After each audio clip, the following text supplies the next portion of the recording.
Di sebuah desa terpencil bernama Tanjung Larangan, hiduplah sepasang suami istri, Sulami dan Pak Karto. Mereka tinggal di sebuah gubuk tua yang hampir roboh, dikelilingi ladang tandus yang sulit menghasilkan panen.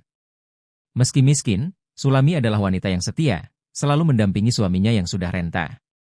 Pak Karto, meskipun tubuhnya semakin lemah, tetap berusaha bekerja di ladang kecil miliknya. Namun, segala usahanya seringkali sia-sia. Musim hujan yang tak menentu dan serangan hama membuat tanaman yang ia tanam selalu gagal panen. Mereka hanya bisa bertahan hidup dengan bantuan tetangga yang peduli. Hidup Sulami semakin berat saat utang mulai menumpuk. Rentenir yang sering datang menagih utang membuat mereka tak tenang. Namun, Sulami selalu mengatakan, "Kita masih punya harapan, Pak. Selama kita bersama, semua bisa kita lewati." Pak Karto semakin hari semakin sakit. Sulami mencoba mengobati suaminya dengan ramuan tradisional, tetapi kondisi Pak Karto tak kunjung membaik. Hingga suatu hari yang muram, ia mengembuskan napas terakhir di pangkuan Sulami. Kehilangan suaminya membuat dunia Sulami terasa runtuh. Ia kini hidup sendirian di gubuk yang hanya menjadi saksi kenangan mereka. Setiap senja, ia duduk di depan rumah, memandang langit yang berubah jingga, merindukan kebersamaannya dengan Pak Karto. Namun, kehidupan harus terus berjalan. Meski hatinya hancur, Sulami mencoba bertahan, meski ia kini harus menghadapi semua kesulitan seorang diri. Suasana desa Tanjung Larangan menjadi semakin sunyi saat malam tiba. Gubuk Sulami yang berada di tepi hutan sering diterpa angin dingin dan suara-suara aneh.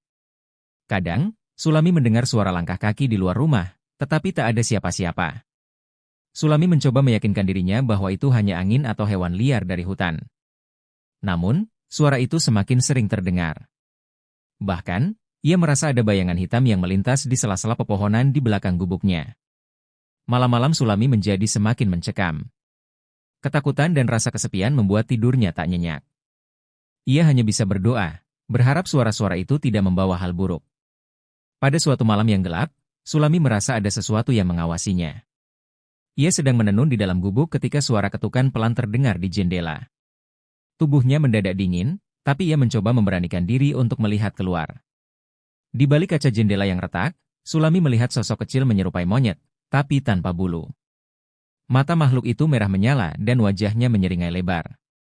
Sulami tertegun, tubuhnya kaku seperti dipaku ke lantai. Makhluk itu berdiri diam beberapa detik sebelum menghilang ke dalam kegelapan malam. Ketakutan menguasai Sulami. Ia menutup jendela rapat-rapat dan mengunci pintu. Namun, malam itu ia mendengar suara langkah dan tawa kecil bergaung di sekitar gubuknya, membuatnya terjaga hingga fajar menyingsing. Kehidupan Sulami yang sunyi mulai menarik perhatian warga desa. Beberapa tetangga sering melihatnya duduk termenung di depan gubuk, tampak lebih murung dari biasanya. Sebagian berbisik bahwa ada sesuatu yang aneh sedang terjadi di rumah Sulami. Namun, gosip menjadi semakin liar ketika beberapa warga mengaku melihat sosok menyeramkan di sekitar gubuk Sulami. "Itu bukan manusia," bisik seorang warga di warung kopi. "Makhluk dari hutan. Jin atau mungkin setan." Sulami tidak tahu bahwa ia kini menjadi bahan pembicaraan di desa. Ia hanya mencoba menjalani harinya, meski malam-malamnya terus dihantui oleh bayangan dan suara yang tak bisa dijelaskan. Suatu pagi, Sulami menemukan bekas tapak kaki kecil di sekitar gubuknya. Namun, tapak itu terlalu besar untuk seekor hewan, dan terlalu kecil untuk manusia dewasa. Ia mencoba mengabaikan hal itu, tetapi tanda-tanda aneh lainnya mulai muncul. Sulami mendapati kain tenunnya robek, dan makanan yang ia simpan seringkali hilang. Ia juga merasa ada sesuatu yang menyentuhnya di malam hari, seperti tangan dingin yang menjalar di lengannya. Ia mulai merenung, bertanya-tanya apa yang sebenarnya sedang terjadi. Apakah aku sedang dihantui? Atau ini hanya imajinasiku? Pikirnya dengan takut. Minggu berganti, Sulami merasa ada perubahan pada tubuhnya. Perutnya mulai membuncit, seperti orang yang sedang hamil. Ia bingung karena sudah bertahun-tahun ia tak memiliki suami. Warga desa mulai memperhatikan perubahan ini. Bisik-bisik semakin menjadi, menyebut bahwa Sulami mungkin telah bersentuhan dengan sesuatu yang tidak kasat mata. Sebagian warga takut mendekatinya, khawatir terkena dampak buruk dari apa yang dialaminya. Sulami sendiri tidak tahu bagaimana menjelaskan perutnya yang terus membesar. Ia hanya bisa menangis di malam hari, memohon kepada Tuhan agar semua ini segera berakhir. Desa Tanjung Larangan akhirnya memutuskan untuk memanggil Dukun Rono, seorang paranormal yang terkenal di wilayah itu. Dukun Rono dikenal mampu berkomunikasi dengan dunia gaib dan mengusir makhluk halus. Ketika Dukun Rono tiba di gubuk Sulami, ia langsung merasakan hawa yang tidak biasa. Ada sesuatu yang kuat di sini, ia ujarnya sambil menyiapkan sesajen dan membakar dupa. Sulami hanya bisa duduk diam, berharap dukun itu dapat membantunya. Ritual malam itu penuh dengan kejadian aneh. Lilin yang dinyalakan tiba-tiba padam, dan suara jeritan terdengar dari arah hutan. Dukun Rono terlihat tegang, tapi ia tetap melanjutkan mantranya. Tengah malam, saat ritual berlangsung, sosok menyerupai monyet tanpa bulu itu kembali muncul. Kali ini ia terlihat lebih besar, dengan mata merah yang berkilat seperti bara api. Makhluk itu menatap Dukun Rono dengan penuh amarah. Makhluk tersebut mulai melompat-lompat di sekitar gubuk, mengeluarkan suara tawa yang menakutkan. Dukun Rono mencoba menahannya dengan mantra, tetapi makhluk itu seolah tidak terpengaruh. Sulami hanya bisa menangis ketakutan di sudut gubuk. Setelah berjam-jam mencoba melawan, Dukun Rono menyadari bahwa ia membutuhkan bantuan. Makhluk ini bukanlah makhluk biasa. Aku akan kembali dengan seseorang yang lebih kuat, ia ujarnya sebelum pergi meninggalkan gubuk. Dukun Rono pergi memanggil Mbah Wijaya, seorang dukun tua yang dianggap paling sakti di desa-desa sekitar. Mbah Wijaya dikenal dengan ilmunya yang luar biasa dan kemampuannya menghadapi makhluk gaib paling berbahaya. Mbah Wijaya setuju untuk membantu, tetapi memperingatkan bahwa apa yang mereka hadapi adalah makhluk dari dimensi lain, bukan sekadar jin atau setan biasa. Ini adalah kutukan yang lama. Kita harus hati-hati, katanya. Mereka berdua kembali ke gubuk Sulami dengan membawa sesajen yang lebih besar, kain putih, dan tongkat kayu bertuah. Ritual besar akan segera dimulai, dan seluruh desa tegang menunggu hasilnya. Mbah Wijaya memulai ritualnya tepat di tengah malam. Ia menghamparkan kain putih di lantai gubuk Sulami dan menyalakan lilin di setiap sudut ruangan. Dupa mengepul, mengisi udara dengan aroma yang menusuk. Ia mengucapkan mantra-mantra kuno, sementara Dukun Rono membantunya menjaga lingkaran energi agar tetap kuat. Tiba-tiba, gubuk bergetar seperti diguncang oleh gempa kecil. Makhluk menyerupai monyet tanpa bulu muncul lagi, kali ini dengan tubuh yang lebih besar dan wajah yang lebih menyeramkan. Ia tertawa terbahak-bahak, menggema di seluruh ruangan. Kalian tak bisa mengusirku, teriaknya dengan suara serak. Namun, Mbah Wijaya tetap tenang. Ia mengeluarkan sebuah jimat berukir mantra dari kantongnya dan mengarahkannya ke makhluk tersebut. Cahaya terang memancar dari jimat itu, membuat makhluk tersebut melompat mundur dan berteriak kesakitan. Makhluk itu tidak menyerah begitu saja. Ia mengayunkan cakar panjangnya ke arah Mbah Wijaya, tapi seolah-olah ada perisai tak kasat mata yang melindunginya. Mbah Wijaya terus melantunkan mantra, sementara Dukun Rono menebarkan garam dan air suci di sekeliling mereka. Makhluk itu berubah tak terkendali, menabrakkan tubuhnya ke dinding gubuk. Suara retakan kayu terdengar, membuat Sulami menjerit ketakutan. Makhluk ini bukan hanya sekadar jin, ujar Mbah Wijaya. Dia terikat pada sebuah perjanjian lama, dan kita harus memutusnya. Sulami mendekat dengan gemetar. Apa maksudnya, Mbah? Perjanjian apa?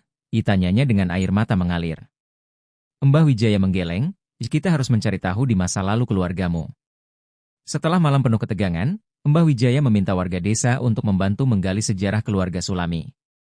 Mereka menemukan seorang tetua desa bernama Mbah Sartini, yang masih mengingat cerita-cerita lama.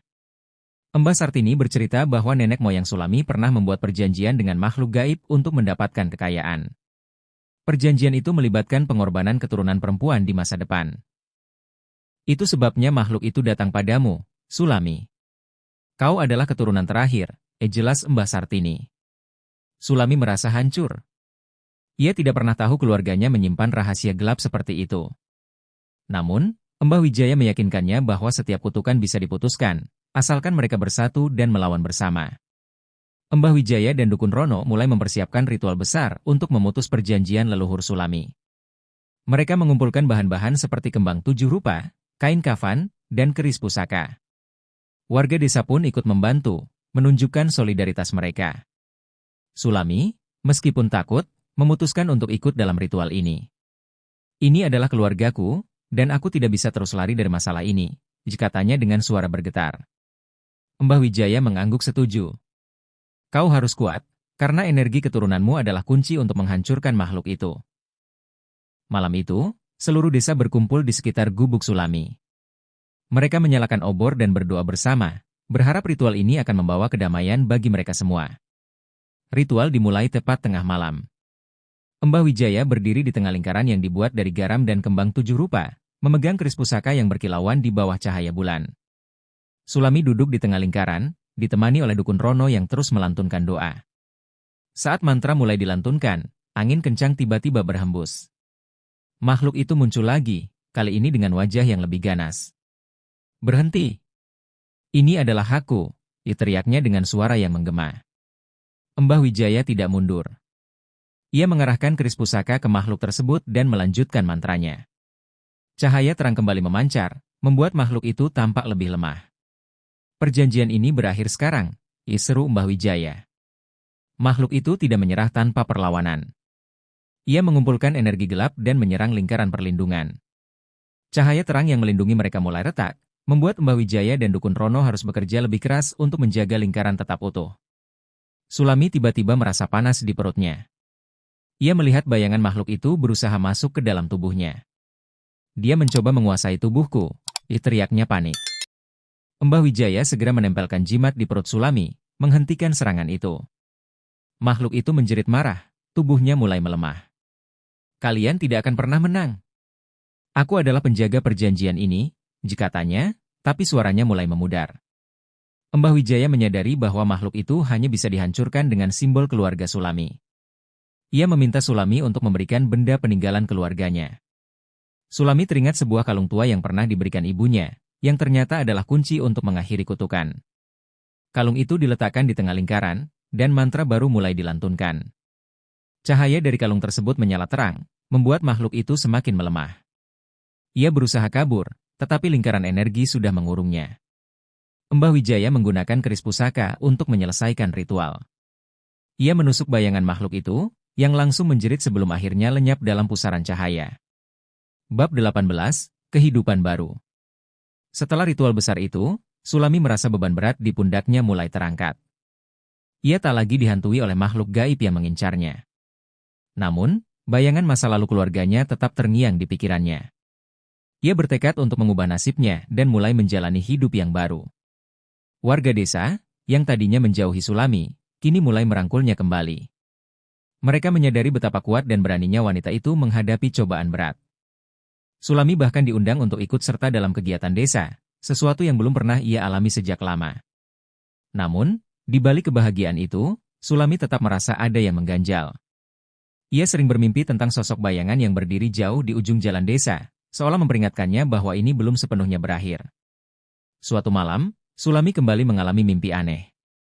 Ia melihat dirinya berjalan di hutan belakang desa, mengikuti suara seorang wanita tua yang memanggil namanya. Di ujung hutan, ia menemukan sebuah rumah tua yang telah lama terlupakan.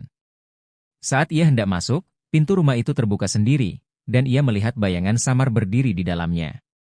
Ketika Sulami terbangun, ia merasa ada yang harus ia lakukan. Ia memberanikan diri menemui Mbah Wijaya dan menceritakan mimpinya. Mbah Wijaya tampak terkejut mendengar deskripsi rumah itu. "Itu rumah leluhurmu, Sulami. Ada rahasia yang belum kita ungkap," ujarnya. Tanpa menunggu lama, Mbah Wijaya dan Sulami memutuskan untuk pergi ke rumah itu. Mereka membawa dukun Rono dan beberapa warga desa sebagai pendamping, karena tidak ada yang tahu apa yang akan mereka temukan di sana.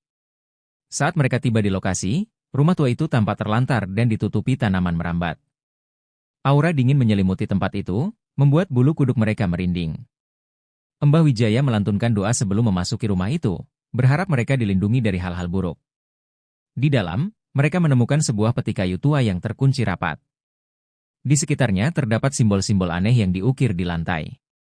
"Ini adalah tempat perjanjian itu dibuat," ujar Mbah Wijaya sambil mengamati simbol-simbol tersebut. Mbah Wijaya membuka peti itu dengan hati-hati. Di dalamnya terdapat kitab kuno yang menjelaskan asal-usul perjanjian tersebut. Mereka membaca bahwa perjanjian itu tidak hanya melibatkan makhluk gaib, tetapi juga energi dari garis keturunan keluarga Sulami. Kitab itu mengungkap bahwa perjanjian itu sebenarnya masih berlaku, meskipun makhluk gaib telah dikalahkan. Energi kutukan tersebut hanya akan beralih ke generasi berikutnya, kecuali ritual pemutusan dilakukan dengan benar. Sulami merasa hancur mendengar hal itu. "Jadi, ini belum selesai? Apakah keturunanku akan mengalami hal yang sama?" tanyanya dengan suara bergetar. Mbah Wijaya mengangguk pelan. Namun, kita punya kesempatan untuk mengakhirinya sepenuhnya. Kitab ini memberikan petunjuk untuk memutuskan perjanjian itu selamanya. Namun, untuk melaksanakan ritual pemutusan ini, mereka membutuhkan benda pusaka lain yang dikubur bersama nenek moyang Sulami. Mereka harus menggali makam leluhur keluarga Sulami, sesuatu yang membuat warga desa merasa ngeri. Warga desa akhirnya setuju untuk membantu, meskipun dengan rasa takut yang mendalam. Mereka menggali makam tua di area pemakaman leluhur Sulami. Setelah beberapa jam, mereka menemukan sebuah kotak kecil yang terbuat dari logam berkarat. Di dalam kotak itu terdapat sebuah cincin emas berukir simbol yang sama dengan yang ada di rumah tua. Ini adalah kunci terakhir, ujar Mbah Wijaya. Dengan cincin ini, kita bisa menyelesaikan ritual pemutusan.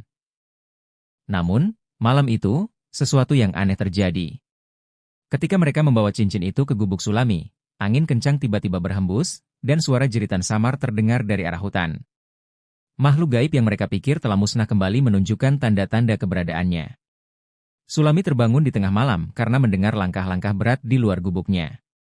Ia mengintip melalui celah jendela dan melihat bayangan makhluk menyerupai manusia, tapi lebih besar, berjalan menuju hutan. Ia segera membangunkan Mbah Wijaya dan Dukun Rono. Makhluk itu kembali, bisiknya panik. Mbah Wijaya mengambil jimat dan mengajak Sulami serta warga desa untuk mengikuti jejak bayangan itu ke hutan. Di tengah hutan, mereka menemukan sebuah gua yang tersembunyi. Gua itu tampak seperti tempat pemujaan, dengan simbol-simbol yang sama seperti di rumah tua. Di dalamnya, makhluk gaib itu berdiri, menatap mereka dengan mata merah menyala. Kalian tak akan pernah bisa menghancurkan perjanjian ini, teriaknya. Di dalam gua, suasana terasa mencekam. Sulami berdiri di belakang Mbah Wijaya dan Dukun Rono, sementara warga desa yang ikut serta mulai gemetar ketakutan. Makhluk itu tampak lebih besar dan lebih mengerikan daripada sebelumnya, seolah-olah mendapatkan kekuatan dari tempat tersebut. Perjanjian ini dibuat di sini, dan hanya di sini pula dapat dihancurkan, seru Mbah Wijaya sambil mengangkat cincin pusaka yang mereka temukan. Makhluk itu tertawa keras, suaranya menggema ke seluruh gua. Kalian pikir aku akan membiarkan itu terjadi? Makhluk itu melangkah maju, membuat tanah di bawahnya bergetar. Mbah Wijaya segera melantunkan mantra pelindung, menciptakan lingkaran cahaya di sekitar mereka. Sementara itu, Sulami memegang cincin erat-erat, merasa bahwa benda itu mulai memancarkan panas. Makhluk itu melancarkan serangan dengan memunculkan bayangan hitam yang melesat ke arah kelompok mereka. Dukun Rono mengangkat jimatnya, menangkis serangan tersebut dengan mantra pelindung yang kuat. Namun, bayangan-bayangan itu terus menyerang tanpa henti. Kita harus mengaktifkan cincin ini sekarang, teriak Mbah Wijaya. Sulami yang memegang cincin mulai merasakan suara bisikan dari dalamnya, suara nenek moyangnya yang memberi arahan untuk ritual pemutusan. Letakkan cincin itu di altar, kata suara itu. Sulami berlari menuju altar di tengah gua, sementara Dukun Rono dan Mbah Wijaya menahan serangan makhluk tersebut. Saat cincin itu diletakkan di altar, cahaya terang menyilaukan muncul, membuat makhluk itu menjerit kesakitan. Namun, serangan itu hanya melemahkan makhluk itu sementara. Setelah cahaya mereda, Sulami melihat ukiran di altar yang memberikan petunjuk lebih lanjut. Ia membaca keras-keras, perjanjian ini hanya dapat diputuskan oleh darah keturunan langsung. Sulami tertegun. Ia menyadari bahwa hanya dirinya yang bisa menyelesaikan ritual ini. Jika kau melakukannya, kau akan kehilangan sesuatu yang besar, kata makhluk itu, mencoba menggoyahkan keyakinan Sulami. Namun, Sulami tetap teguh. Ia memotong ujung jarinya dan meneteskan darahnya ke cincin yang ada di altar. Saat darah menyentuh cincin itu, gua mulai bergetar. Simbol-simbol di dinding menyala, dan suara gemuruh terdengar semakin keras. Makhluk itu mencoba menyerang Sulami, tapi Mbah Wijaya dan Dukun Rono melindunginya dengan kekuatan terakhir mereka. Sulami melanjutkan ritual, meskipun tubuhnya mulai melemah. Setiap kata yang diucapkannya dari kitab pusaka membuat makhluk itu semakin kesakitan, tapi juga membuat energi Sulami terkuras habis. Kau kuat, Sulami. Jangan berhenti, seru Mbah Wijaya. Makhluk itu melesat ke arah Sulami dalam upaya terakhirnya untuk menghentikan ritual.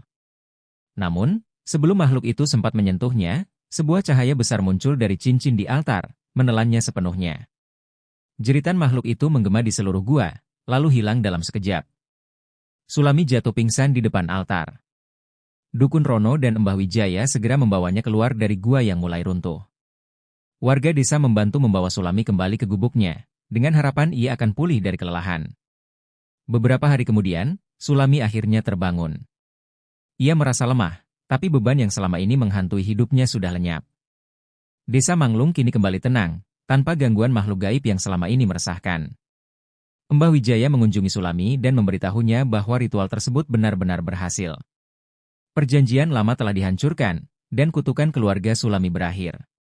Kau telah menyelamatkan tidak hanya dirimu, tetapi juga generasi setelahmu, jikata Mbah Wijaya dengan bangga. Warga desa mulai menghormati Sulami, yang dulu mereka jauhi. Mereka bahkan bergotong royong membangun rumah baru untuknya sebagai bentuk rasa terima kasih atas keberaniannya. Desa Manglung kini menjadi tempat yang lebih damai. Warga yang dulunya hidup dalam ketakutan mulai membuka diri untuk bekerja sama dan saling membantu. Sulami pun menjadi sosok yang dihormati, bahkan sering diminta nasihat oleh warga desa. Mbah Wijaya dan Dukun Rono tetap menjadi bagian penting dalam kehidupan desa, memastikan bahwa tidak ada lagi makhluk gaib yang berani mengusik mereka. Gua tempat ritual dilakukan kini ditutup rapat, dan warga desa sepakat untuk tidak pernah mendekatinya lagi. Sulami mulai menjalani kehidupan barunya dengan lebih tenang. Ia bahkan mulai bercocok tanam di tanah warisan keluarganya, berharap bisa membangun masa depan yang lebih baik untuk dirinya sendiri. Beberapa bulan kemudian, Sulami menemukan sesuatu yang luar biasa. Di ladang kecilnya, tanaman-tanaman yang ia tanam tumbuh subur, lebih baik daripada sebelumnya. Ia merasa bahwa energi buruk yang dulu melingkupi tanah itu telah berubah menjadi berkah. Sulami juga memutuskan untuk membantu anak-anak yatim di desa, memberikan mereka pelajaran tentang kehidupan dan keberanian. Ia tidak ingin siapapun merasakan kesendirian seperti yang pernah ia alami. Cerita tentang keberanian Sulami dan perjuangannya melawan makhluk gaib menjadi legenda di Desa Manglung. Meskipun penuh dengan cobaan, Sulami berhasil membuktikan bahwa keberanian dan keikhlasan dapat membawa harapan baru, bahkan di tengah kegelapan yang paling pekat.